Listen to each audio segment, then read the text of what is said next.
to get an update what's going on in Pelzer. I hear you've got some big news to kick this off. We do, Greg. Tonight, the Planning Commission is going to meet to vote to approve or not approve a potential development coming to Pelzer. We've seen the plans, and it's going to go on about 50-something acres right here on Courtney Street. And they, a development company bought the land last year, I believe, and we had it annexed into the town and zoned for this purpose, and we've been expecting this to happen. And now it looks like it could very well happen with the approval tonight. It is going to be a large-scale residential construction project in the town limits of Pelzer. And that really has not happened like this since maybe even the 1890s when the mill was still building mill houses. So it's going on Courtney Street, and if approved, and the name of the development is going to be called Courtney Park. So it is like a subdivision. It is planned to have 125 homes and 18 townhomes right on facing Courtney Street. And it's going to fill in that entire area. It's next to some woods and some green space and a creek, and so they wanted to capture the spirit of the area and name it something along the lines of a park. And if this happens, boy, this is going to be a big change for Pelzer. A lot of new residents, a lot of new construction, obviously, and a lot of new traffic as well. But we're all kind of excited to see what happens. I know that some residents have some questions and concerns, and any kind of large-scale change like this, you can expect some folks to be a little apprehensive and hesitant about how is this going to change our experience here and that road and that area. So we'll have some questions tonight and hopefully get them all answered, and we'll see what happens. But it seems like it probably will happen, and for Courtney Park to be built, and it will have an HOA, Homeowners Association. They're going to take care of their own stuff. And each lot is from, I believe, 7,000 square feet to 9,000 square feet. So owner-occupied homes, single residences, and my goodness. And if this is approved, I believe they're going to start as early as this summer. So that's going to be huge for us because, you know, Pelzer is only about 1,400 people, population total, and with 125 plus homes, you know, that's going to be a lot of new folks moving here. So we are excited for the growth. We know that growth is inevitable. We're also very excited that we have a say in how that growth is going to happen, and that we had our planning commission set up in time to have a conversation with these developers who've been very easy to work with. And we're excited about their plans, and they've listened to our concerns of how to make this new development be a part of the town and not separate, because we do want it to feel like an extension of the town of Pelzer with the same kind of quaint, historic feel and uniqueness. So we're excited to see what happens, but this passes tonight and it starts to break ground and happen. Boy, you're going to see a lot of activity in Pelzer. I tell you what, we are doing so many things right now that are brand new to us. So there's a lot of education going on how to proceed. There's a lot of activity happening, and these restoration projects that we are actively engaged in with the old community building and the hospital, the old hospital, we are figuring out how to go through all the requirements that are necessary in order to achieve the historic restoration requirements so that we can also achieve the historic tax credits. That's a big deal for us because these projects are going to be very expensive, and once we go through that process, we'll be able to get up to 45% of our investment back to the town. And for a town like Pelzer, who has limited resources and no property taxes, that's going to be really important. And so the update with those two projects are that we are in the process of getting new lots created around those two buildings. That's part of the process that we have to do right now, that they're part of larger park areas, because it will have to go through a process on its own in order to achieve those tax credits. So we're going through that process, getting quotes on that, going to vote on that next week. And then for the community building, they're actually meeting today, this morning, right after this, with a structural engineer to figure out how to save that roof. The roof on the inside, and you've got to see this sometime, it is, of course, built around probably late 1890s, we think, when it was first an open-air skating rink. And according to Kyle Campbell of Preservation South, our historic consultant, he believes this could be the oldest freestanding skating rink in the whole state, which is pretty exciting that it has survived. You know, all of these beautiful old historic buildings we used to have in Pelzer, most of which were torn down or burned down, we've got a few left. And I think it's our job to save them because, you know, not every town has the kind of rich history that Pelzer does, connected to the textile industry of the upstate. So they're meeting today to figure out a plan of how to save and shore up that old roof without tearing it off and replacing it. We want to save what is there, of course, something that's going to be structurally sound. That's the first step. We already have some architectural plans rendered for what it's going to look like. It has to be restored to its as close as possible to the original that we can. We are allowed to add an addition. If you're looking at the front of the community building to the left of it, there used to be an addition right there. There used to be, I believe, a kitchen, and there was a fire. And so because there was something there, we get to build a new version of that. It will look like the rest of the historic building, but it'll include a kitchen and also restrooms, handicap accessible restrooms, and storage, so that that large open room will remain open the way it always was. And of course, restoring the giant windows that used to be on the side as well. So it's a long-term project. It's expensive. It's slower than anybody wants, but it's going to be worth it in the end. Trust me on that. And then, of course, the old hospital, originally built in 1890 as a lyceum, where they had libraries of books, and we have taken the vinyl siding, of course, off the front of that and exposed the original clapboard siding, and even found some fish scale shingles on the tower. Super cool. Very characteristic of that time period. And so we're going through the process there as well. Kyle is meeting with an architect there today to go over some ideas for plans, and we'll vote on who we're going to use on that as well. So it's slow moving, but it is moving, and that's the important part.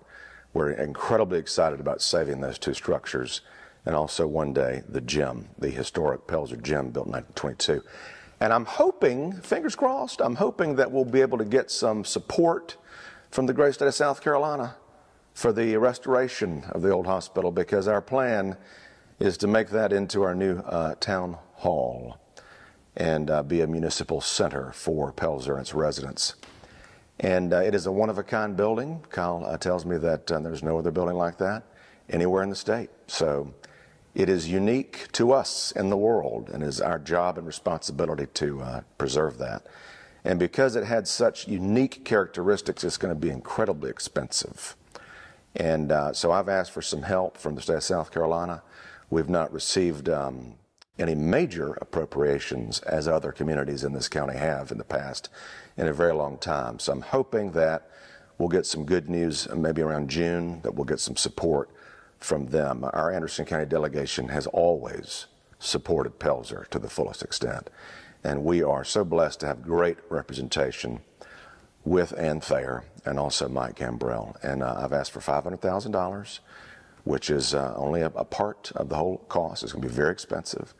But in order to achieve those very unique details from the 1890s and make this a showpiece, an icon for the town of Pelzer, it's right in the center of Highway 8, or Levy Street as we know.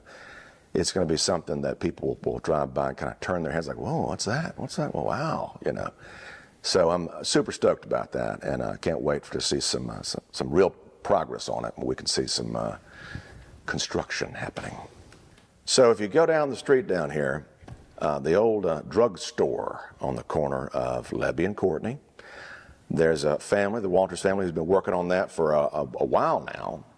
They are working on it. They have experience in construction. They are restoring it, keeping it historically accurate. And I believe that drugstore was built maybe around the 1930s, and it's been several different things. I believe the Pelzer Masonic Lodge met in the top floor at one time, and they were telling me they think that maybe Gray's Mortuary actually got started in the basement in the 30s. So it's had many different purposes. A lot of folks remember stopping there and buying ice cream when they went to or from a Clemson football game, home game, on Saturdays. And so their plan is they're going to call it Pelzer Mercantile, right? And this team of sisters, they already have a coffee company called Cryptid Coffee, and they have a lot of experience in making and being baristas. And so they're going to start as a coffee shop, but they told me that they're going to expand their menu into becoming like a full-type cafe restaurant, which is exactly what we need. And that upstairs room, boy, you should see it. It's beautiful. It still has the old pressed tin ceilings and the original light fixtures and all of these like frosted window panes, a lot of natural light. And I believe they're going to treat that as some sort of an event space where you can rent it out and have parties or gatherings or meetings or whatnot. But there's an example. That's exactly what we should be doing, where you've got an historic structure that has meant a lot to this community and this town, these people here, it's being repurposed by locals for new life, for new business, for entrepreneurs right here in Pelzer. And boy, everybody's going to see it because everybody and their brother drives on Highway 8 every day. This is the real Southern Connector, okay? Especially on Clemson home games, buddy, I tell you. So maybe you'll be able to get ice cream again when you come home from watching the Tigers win. Any other new businesses looking to open? Or? Yeah. Dr. Kuntz retired after many years. He had an office right up here towards the intersection. And we are excited to learn that there is going to be an urgent care going in there soon. And it's going to be called Pelzer Urgent Care. So that is all I know at this time, but we're excited to have a doctor's office reopen at that site. That has been an important resource to our citizens for a long time, and we're excited to see it go in once again. And I forgot to tell you, for the Pelzer Mercantile down here, they are planning on opening sometime this summer. That's the plan. But they said don't hold them to it because they're still working hard. But boy, if we could get that thing up in this year, that'd be something special. To have that on this end and then urgent care up there, that would be great. How's the transition to the new water system working? Thank you for asking that. We have really enjoyed working with Greenville Water. They've been very supportive and very easy to communicate with. And they are actively right now replacing all of the hydrants in town. I was just out by the ball field earlier and saw them collecting their materials to get busy today. And so they're going street by street and replacing all of our hydrants. There's about 70-something that were needing to be replaced. And we're so thankful that this deal worked out because, I was just speaking with my maintenance workers this morning. I said, boy, isn't it great that we don't have to replace each of these hydrants $10,000 a pop over the next decade? They're doing it all at once, and we're not having to pay for it. It is such a great deal that we got to use this opportunity. They had received a massive ARPA grant to replace the entire system, update all the lines, which are on average 75 years old. And of course, in doing so, I'm going to keep on saying this because it's a huge, important deal, is that by selling, the water system to Greenville Water and the sewer system to REWA, they are taking care of those systems. They own those systems and can do so much more than we could ever have done. And everyone's water bill in town has already dropped by an average of 30%. So that's a big daggum deal right there, okay? You're getting better service, better systems, better water for less money. I mean, who gets to say that? That's huge. So that's a home run for Pelzer right there, buddy. It really is. But we enjoy working with Greenville Water, and they've been very supportive. And glad to see all these new hydrants going in. And speaking of the ball field, I just got word yesterday that the restoration of the infield is finally supposed to happen next week. They're coming up here hopefully on Monday to redo the entire infield of that old historic baseball field that's been there for 100 years. Seriously. It was a hub of community activity. Oh my gosh, I was just talking about this morning. You know, there used to be a giant wooden grandstand and like a race track around the ball field where they would race horses and then motorcycles. And back in the day, they'd shut down all 4 cotton mills for a week during July 4th. They called it the Glorious Fourth. And it was like the only time of the year where you didn't hear the humming of the 4 mills going. And everybody would gather at the ball fields and have a grand old time, the Glorious Fourth, and all these games and fireworks and races and competitions. And you can just imagine how amazing that was. So it's important that we restore the things that we have while we still have them. And I hope that by doing this, it will launch a new interest in that area and give us a reason to continue improving it.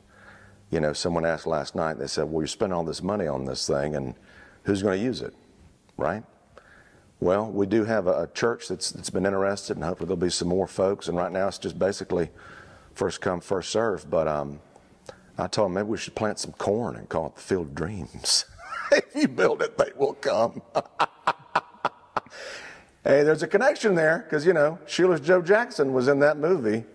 And good old Shoeless Joe used to work in that mill right down there when he was a child, 6 years old, till about 12 when they moved to Brandon Mill and he started playing ball for that team. So you got to think, I'm going to claim it. Little Joey Jackson picked up a ball to bat on that field when he was a boy first. That's what I'm thinking. Little Joe. So we're excited about that. We hope it'll start something new over there as well. We have so much green space, so many parks, and so much potential. It's just hard to get to it all, you know, when you got just a couple of people and limited resources. But you know what? It's worth it. We'll do a little bit at a time. Get there one day. And speaking of parks, I always have to ask you, what's going on at Monkey Park? Anything? The Monkey Park, we love the Monkey Park, the almost world famous Monkey Park. Well, as you know, we just, it's right beside the community building and the Wilson Cemetery. And we spent a lot of time there recently cleaning up for the big old Easter egg hunt with the Church of God.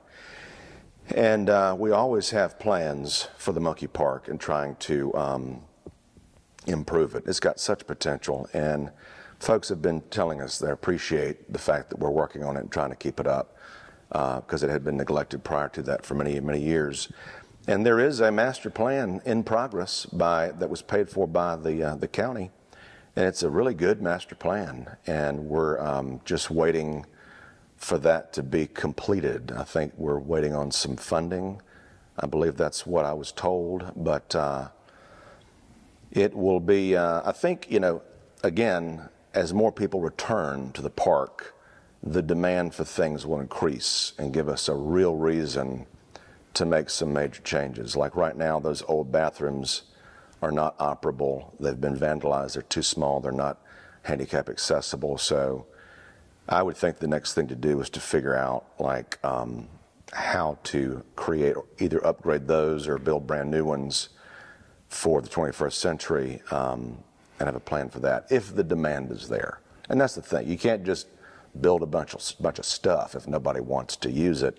But if you see the potential of it attracting more people, obviously, that's what we want to focus on. I'm still very much interested in getting that master plan finished, but also having master plans for the other park areas, such as the ball fields.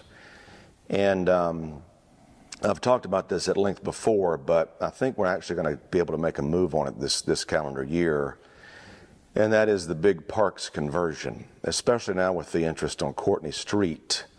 You know, the town owns about 120-something acres over there at the Lagoon property. And while it is currently designated, most of it as park, that is a good thing we might have some opportunity to undesignate a portion of it right on Courtney Street for future development. And we can't do that until we go through the parks conversion process, which means that we take a bunch of land that is not currently designated as park, cobble it all together, and then submit it to do kind of a switch, right?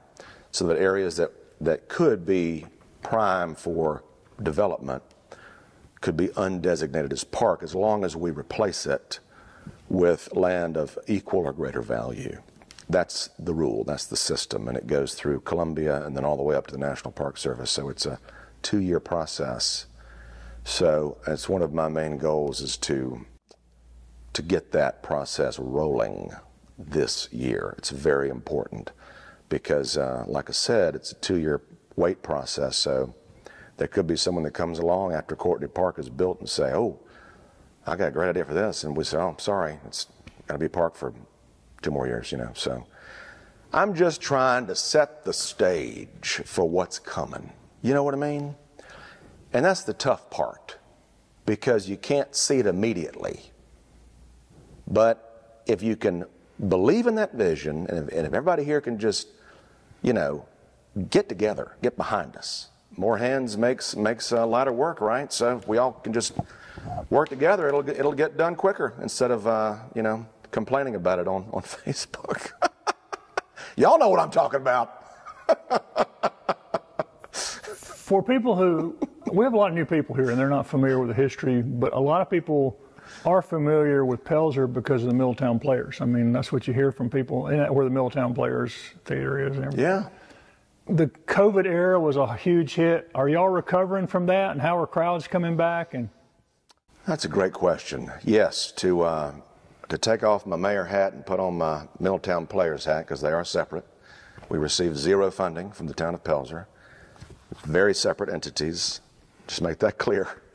But Middletown Players is now in its 10th season right here. I'm sitting on the stage of the historic Pelzer Auditorium, which was built over 100 years ago. And yes, we have experienced some massive challenges.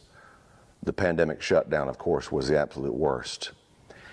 And I would say this, I try to keep in touch with all of my colleagues who run other theaters in the upstate and try to see and ask them, what are the trends? Like, what are you seeing, right? Well, everything is more expensive, including everybody's ticket prices but mine, to our own detriment. But it's part of our mission. Affordable is in the mission statement. That's why we do this. So, quality and affordable. So our ticket prices are still the cheapest out of anybody. Sometimes a fourth of what you'd pay down the road, up the road in Greenville. But I would say that it's starting to feel like the old days before the pandemic. The excitement is certainly back.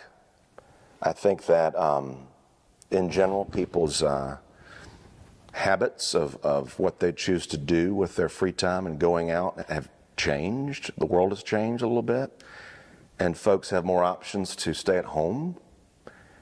And so it's been slow, but we've also gotten smarter about how we do things. We've reduced the total number of shows per production because we just saw the demand wasn't there for it yet as we rebuild.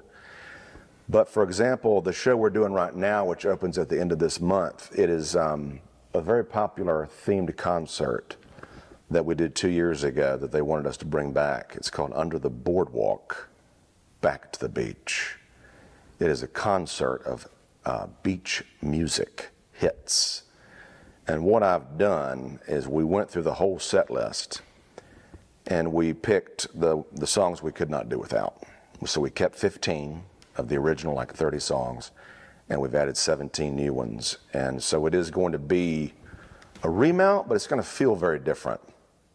And we've built this giant 45 record platform that we used last time, but right now we've been working with Clemson University, in figuring out some engineering on how to build our own custom turntable that is attached to some aircraft cable to a crank that one person can operate, so that all 4 of our performers can stand on that 45 record and it can spin.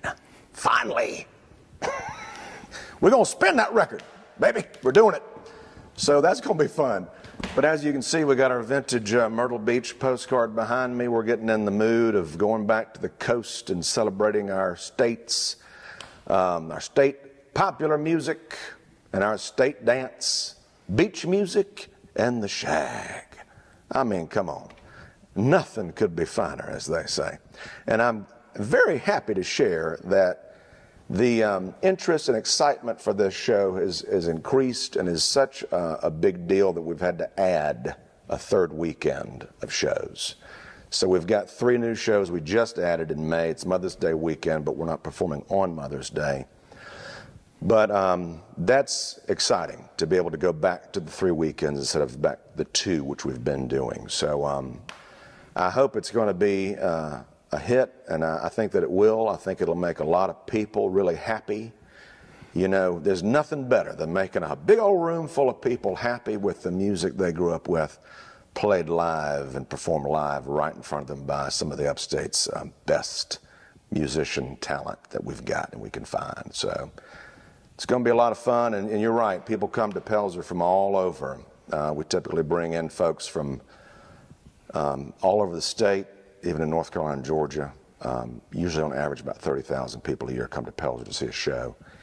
And we are the sole tourism industry of this little town, and we're proud to be here. Wouldn't want to be anywhere else, wouldn't want to be in any other town, any other county. This is exactly where we need to be and want to be, and we're excited to keep growing. You know, we do a lot with a little. Some of my colleagues, their theaters that we produce the same amount of stuff, they have staffs of like 10 to 15 people. We've got 3. So we do a lot with a little, which is exactly what we know how to do around here. So we're excited for that, excited for the future, and we're going to announce our season 11 pretty soon. And we've come up with a pretty amazing lineup that we think folks are really going to love. So things are looking up across the board in good old Pelzer, and we hope that y'all will come see us for any reason.